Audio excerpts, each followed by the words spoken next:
ទិញដីឬទិញផ្ទះមានប្លង់រឹងហើយតែធ្វើត្រឹមប្លង់ទុនឬកិច្ចសន្យាទិញលក់ព្រោះតែចង់ចំណេញលុយថ្លៃកាត់ឈ្មោះមែនទេប្រយ័ត្នជួបបញ្ហាទៅថ្ងៃក្រោយ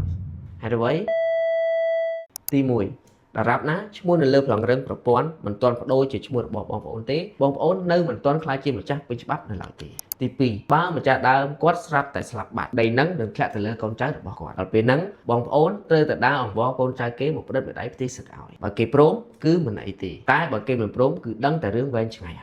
ហើយទី3បើម្ចាស់ដើមជំពាក់បំណុលគេឬមានរឿងក្តីតុលាការអាចនឹងរឹបអូសផ្ទះដែលបងប្អូនទិញនឹងភ្លាមទោះបីបងប្អូនបានប្រគល់លុយឲ្យគេអស់ហើយក៏ដោយតាមច្បាប់មានតែប្លង់រឹងទេដែលការពារបងប្អូនបានកុំសន្សំសំចៃថ្លៃកាត់ឈ្មោះឬថ្លៃបង់ពន្ធប្រថាប់ត្រា 4% មួយ